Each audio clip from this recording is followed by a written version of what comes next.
Live mula sa TV5 Media Centers 5. Ito ang Frontline Pilipinas. Pasintabi lang po, rider na yan na kunang may ginagawang kalaswaan sa harap ng babaeng biktima. Isa pang viral. Lagot ang lady rider na yan matapos ma-video ang nagsasayaw habang nagmomotor. Ito pa ang isa. Taong grasa, nag-abok sa kalsada at bigla na lang nanuntok. Tirador ng motor, sapul sa CCTV. Ang sospek, kababata ng biktima. News 5 Exclusive. Pangulong Bongbong Marcos sinagot ang mga isyu sa edukasyon, bigas at illegal na droga. Eto na nga. Banggaan ng mga Montenegro at Guerrero sa FPJ's Batang Quiapo, patindi ng patindi.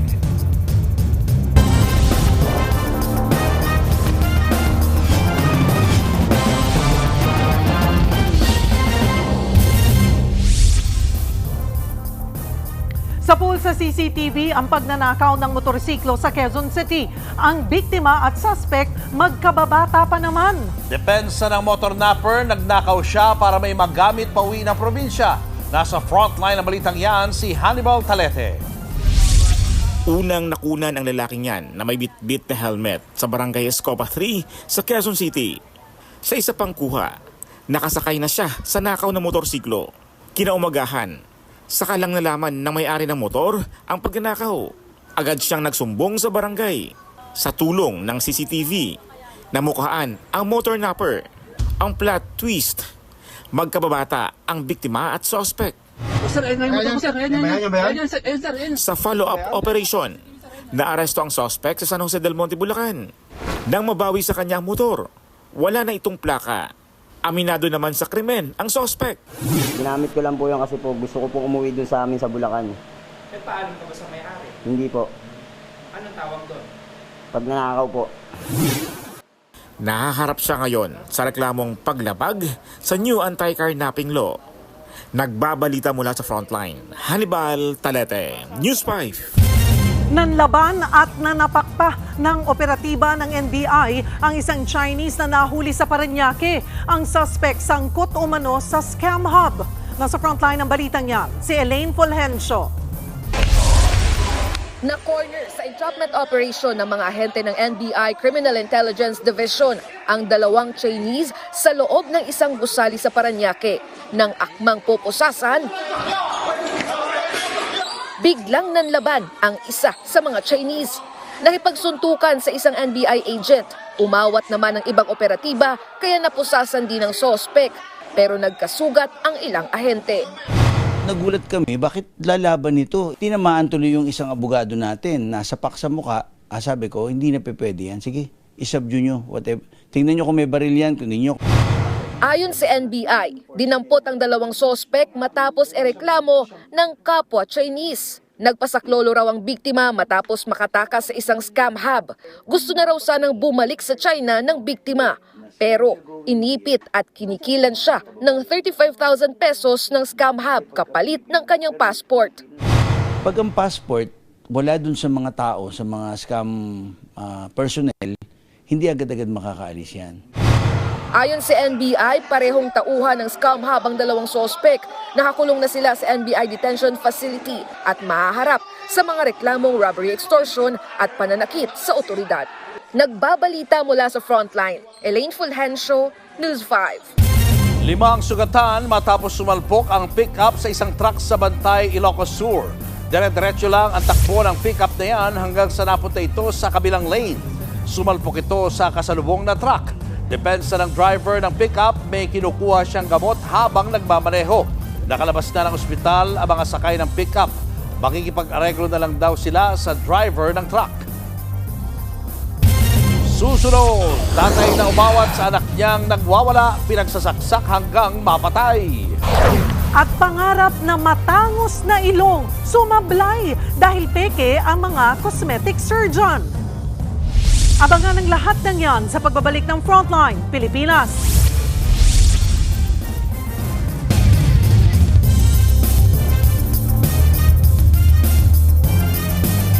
Mga kapatid, Julius Babaw po, nasa Middle East o saan mang dako ka ng mundo, manatiling may alam at may pakialam sa mga mainit na balita dito sa ating bansa. Simulan po natin ang bawat araw sa tuloy-tuloy na balitaan sa Frontline. Mag-follow at mag-subscribe sa social media pages ng News 5. Pinagsasaksak ng sarili niyang anak ang isang tatay sa Cotabato. Ang biktima umawat lang sa anak niyang nagwawala. Nasa frontline na balitang iyan si Mobile Journal Kayla Makantan.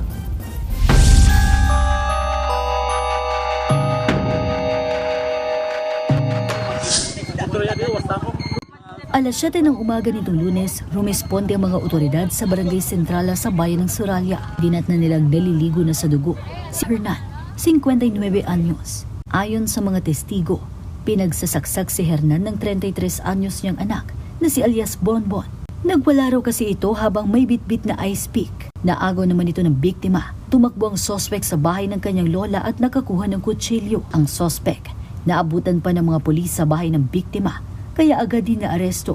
Itinatanggi niya ang krimen. Sabi niya lang, yung dugo sa kanyang damit ay dugo daw ng kanyang live-in partner. But then, our witnesses ay nagsasabing nasaksak niya talaga yung kanyang. We have received some information, ma'am, na may drug involvement itong ating suspect. Nasampahan na ng kasong parricide ang suspect. Nagbabalita mula sa Frontline. Mobile Journal, Kayla Makantan. Gusto nang umuwi ng ilang Pilipinong naiipit sa sigalot ng Israel at Iran. Pero hindi pa yan posible dahil sarado pa ang airspace ng Israel. Ang isang Pilipina naman, hindi maiwan ang kanyang alaga. Narito ang Frontline report ni Rainiel Pawid, exclusive.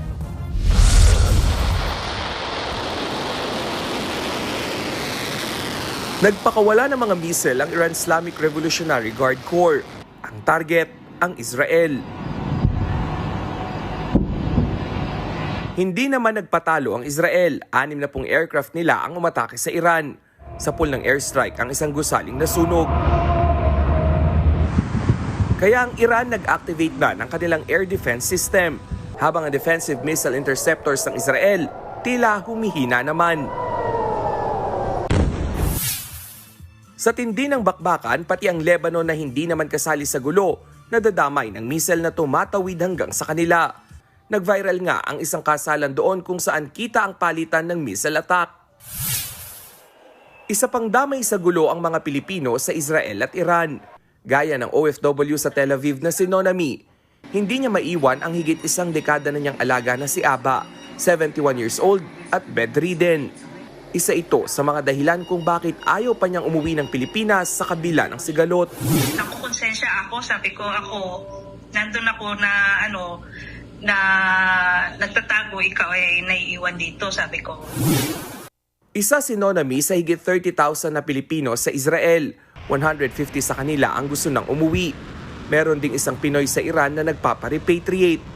Pero hindi pa yan posible sa ngayon dahil sarado ang airspace ng Israel. Stranded nga roon ang 21 opisyal ng gobyerno ng Pilipinas. Everybody will try to be everywhere, no? Hindi lang po tayo. Marami ang mag-aagawan for sure ng mga flights palabas ho ng Israel pag nagbukas na yung airspace. Nananatili namang kritikal ang kondisyon ng isang Pinay caregiver na tinamaan ng bomba sa Israel.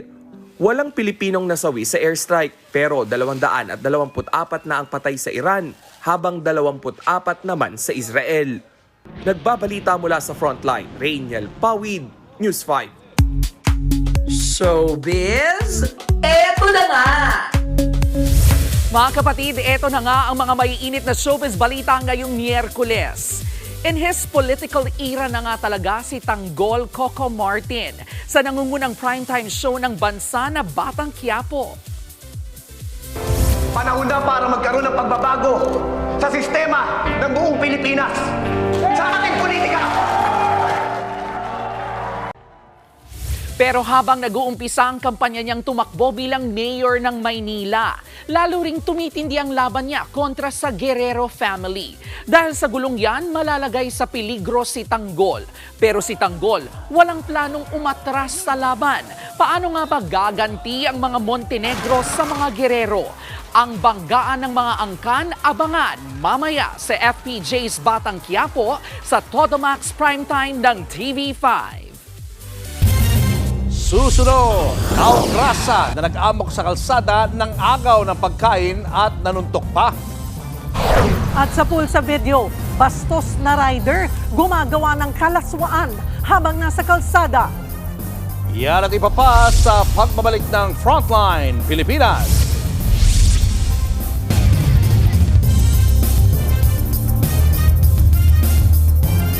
Mga kapatid, Julius Babaw po. Nasa Middle East o sa amang dako ka ng mundo, manatiling may alam at may pakialam sa mga may init na balita dito sa ating bansa.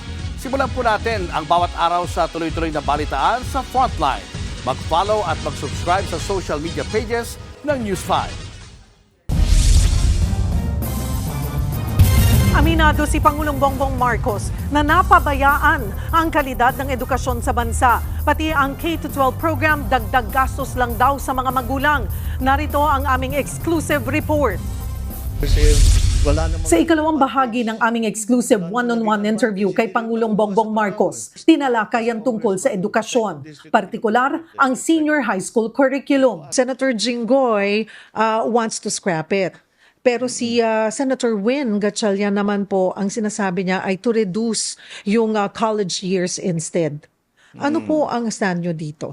It's costing more for the parents. Kasi nadagdagan ng 2 years pa. Wala namang advantage. Wala namang naging advantage. Hindi rin nakukuha sa trabaho. So, we'll see what the Congress will do.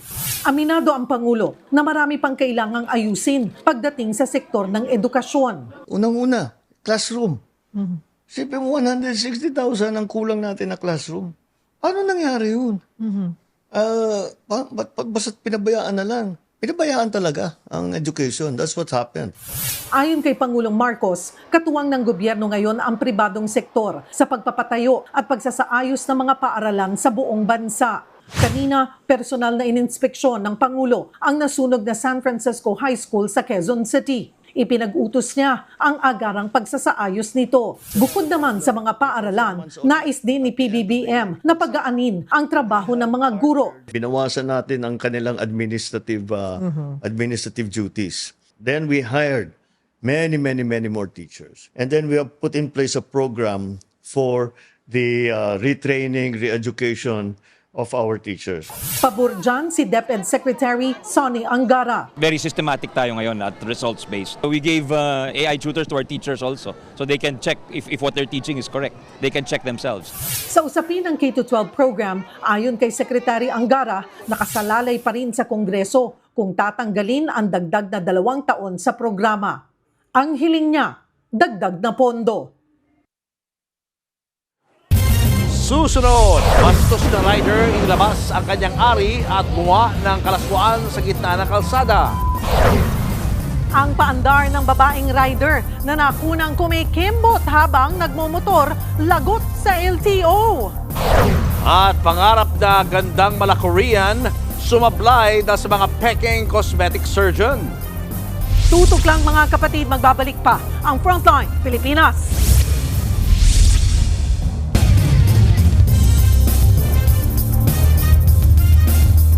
Mga kapatid, Cheryl Cosim po. Nasa Estados Unidos, Canada o saan mang dako ka ng mundo, manatiling may alam at may pakialam sa mga mainit na balita dito sa ating bansa. Simulan natin ang bawat araw sa tuloy-tuloy na balitaan sa Frontline. Mag-follow at mag-subscribe sa social media pages ng News 5. Viral ang kabastusan ng isang rider sa Cebu.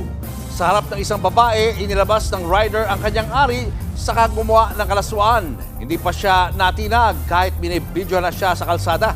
Nasa frontline na balitang yan ang ating News 5 Visayas correspondent John Aroa.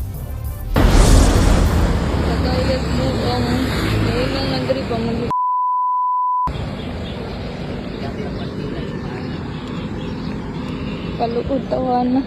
Halatamang natatakot, kinumpronta pa rin ng isang babae ang bastos na rider sa Katmon, Cebu. Ang rider nakahawak sa kanyang ari at gumagawa ng kalaswaan. Hindi tinabla ng hiya kahit nasa kalsada siya. At kahit niya binivideohan na, tuloy pa rin ang rider sa kabastusan niya. Habang malagkit ang titig sa babaeng nagbivideo. Ayon sa biktima, naglalakad siya noon nang alukin siya ng rider na gumawa ng kalaswaan kapalit ng 1,000 piso. Agad nag-report sa mga pulis ang babae. Na-identify po natin yung suspect, sir. Tatrabaho po sa Mandawi, taxbay lang po siya, sir. Kahit hindi residente sa lugar ang sospek, pursigidong magsampa ng reklamo ang biktima. Patuloy na tinutugis ang sospek. Nagbabalita mula sa Frontline, Janarua, News 5, Visayas. Isa pang viral ang paandar sa highway ng isang lady rider sa Cebu. Nakuhanan siyang sumasayaw habang nagmamaneho. Nagbabalik si John Aroa. Naka-helmet naman ang babaeng rider na yan. Safe na safe kung ibabase sa kanyang suot. Pero maya-maya, umarangkada na ang kanyang pagiging main character. Mantakin mong sa highway na ito sa Mandawi City, Cebu, sumayaw siya habang nagmumotor. Sa umpisa ng video, pagiwang-giwang siya. Nag-ayos pa ng buhok at no hand na nagmaneho. Ang matindi pa, patagilid siyang umupo sa kaduma-moves na sayaw habang umaandar. Ang pagpapasiklab ng yan nakarating na sa LTO Central Visayas. Labag daw yan sa batas trapiko. Mapanganib para sa rider pati na sa kasabay niyang motorista. Inisyuwa na ng show cause order ang dancing rider. Posibleng masuspend ang kanyang lisensya at baka pagmultahin pa. Sa isang Facebook post, nagpaliwanag ang lady rider na si Debbie Amores. Palusot niya, nag-i-stretching lang daw siya. Hindi na raw niya ito uulitin. Tatanggapin daw ng dancing rider ang anumang parusa. Nagbabalita mula sa Frontline, Janarua, News 5, Visayas. 3 ang patay habang 5 ang sugatan sa salpukan ng van at kotse sa Tagaytay.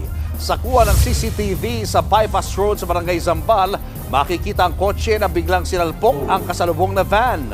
At sa lakas ng impact na wasak ang 2 sasakyan. Patay lahat ang 3 sakay ng kotse, kabilang na ang isang buntis.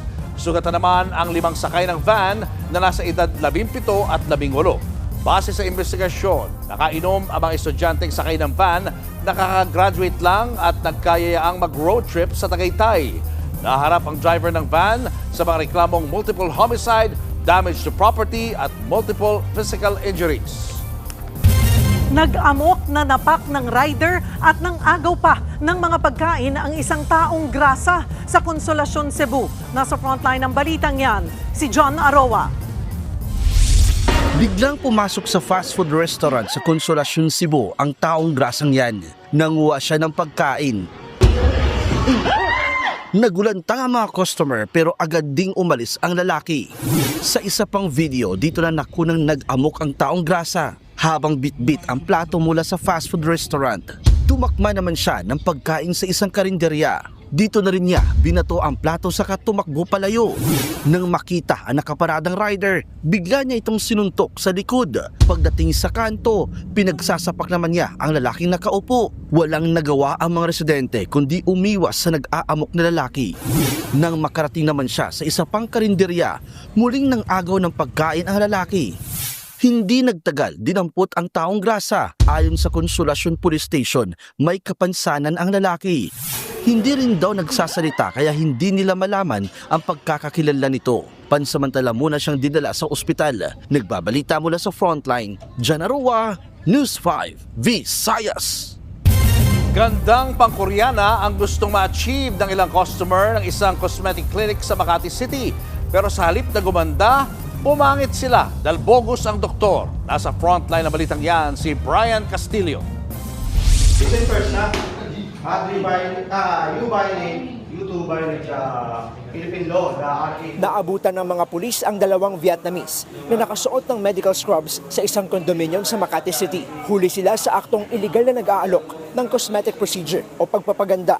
Ginawa nila ay meron silang maraming kliyente na ang ginagawa nila ay nose lift, Korean filler, yung pampaganda. Hindi po sila doktor, hindi rin sila medical technologist or whatever. Isang customer nila ang nagsumbong sa PNP-CIDG. Sa halagang 22,000 pesos ay nakapagpatango siya ng ilong at Korean filler. Pero imbes na gumanda, pumangit daw siya. Kita ko yung mukha nung yung before, okay naman siya.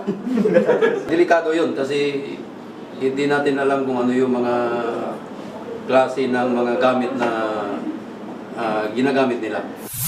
Mahaharap ang dalawang Vietnamese sa reklamong paglabag sa Medical Act. Paalala naman ng mga otoridad sa mga nangangarap ng pangmalakasang face card, huwag nang iasa ang ganda sa mura pero di ligtas. Nagbabalita mula sa Frontline, Brian Castillo, News 5. Sa ibang balita, mapapanindigan daw ng pamahalaan ang tuloy-tuloy na bentahan ng 20 pesos na bigas. Ang grupong Sinag umaasa sa pangakong yan ni Pangulong Bongbong Marcos. Narito ang report.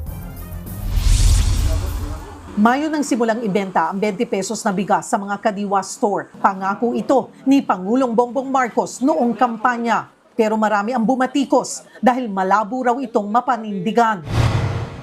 Kabilang sa mga kritiko, si Vice President Sara Duterte na nagsabing hindi kaya ng pamahalaan na magbenta ng ganyan kamurang bigas.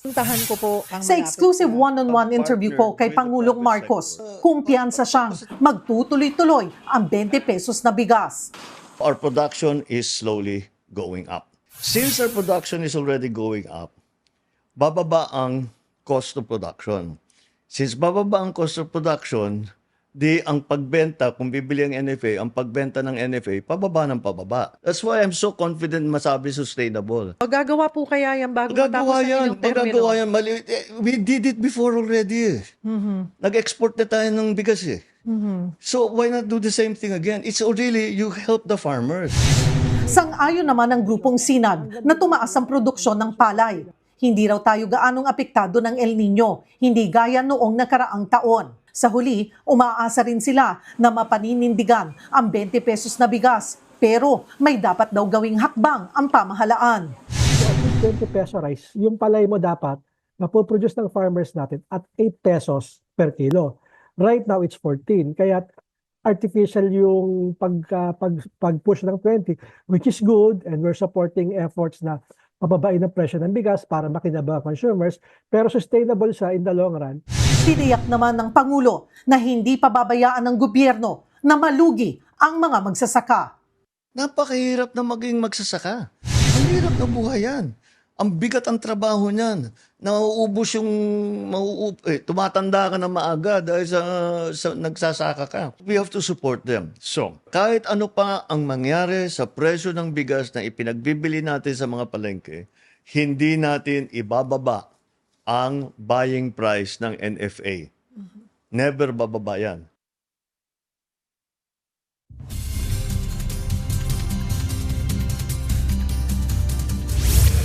Weather update tayo mga kapatid. Meron tayong binabantayang panibagong low pressure area sa loob ng ating Philippine Area of Responsibility.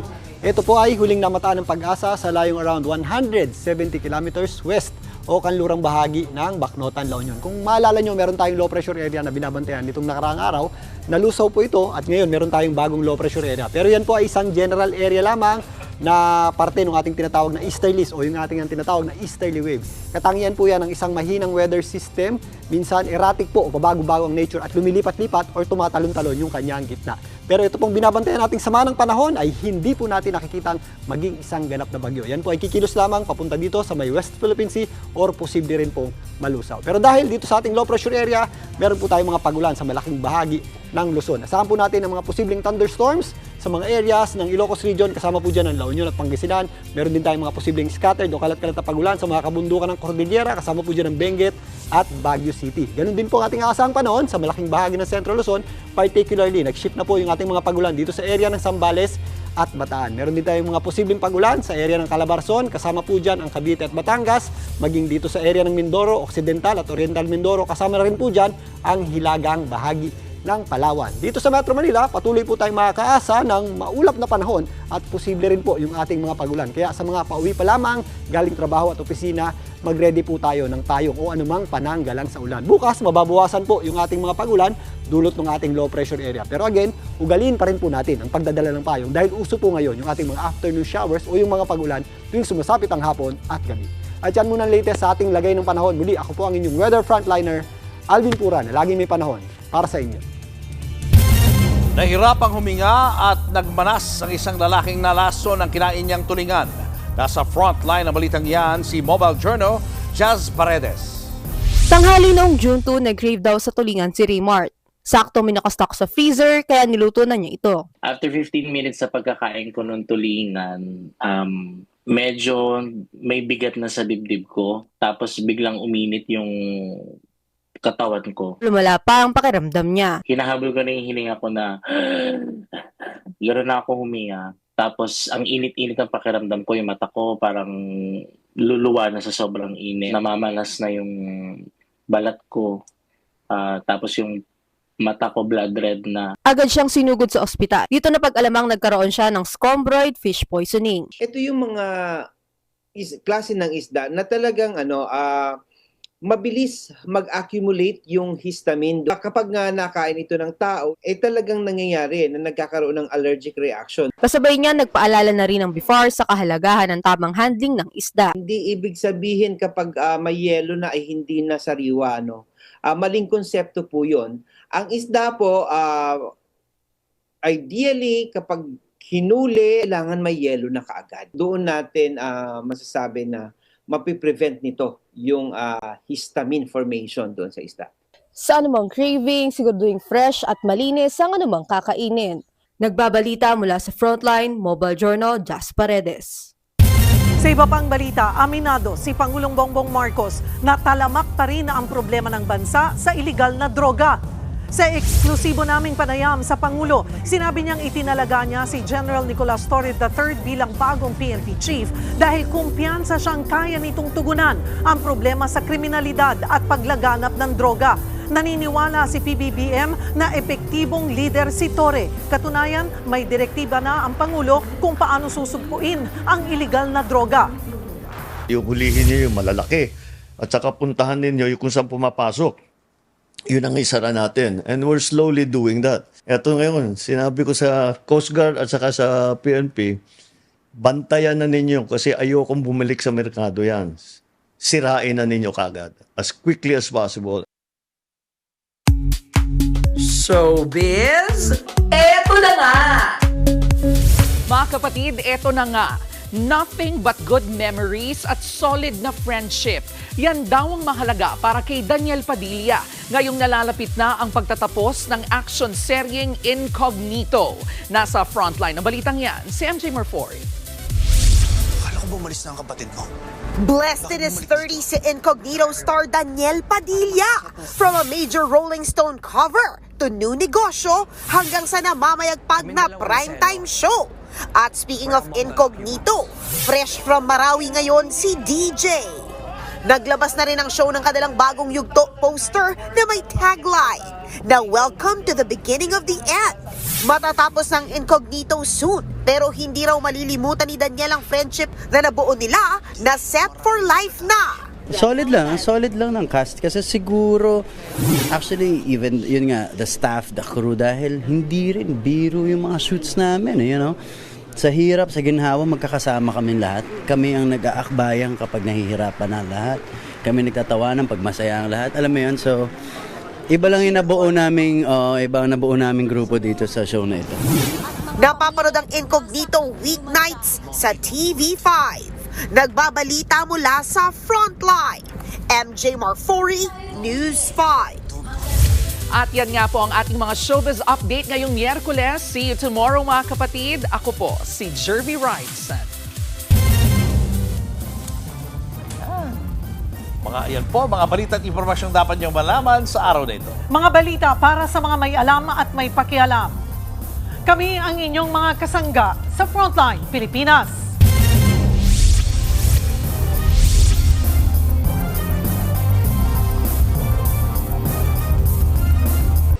Mga kapatid, Cheryl Cosing po. Nasa Estados Unidos, Canada o saan man dako ka ng mundo, manatiling may alam at may pakialam sa mga maiinit na balita dito sa ating bansa. Simulan natin ang bawat araw sa tuloy-tuloy na balitaan sa Frontline. Mag-follow at mag-subscribe sa social media pages ng News 5.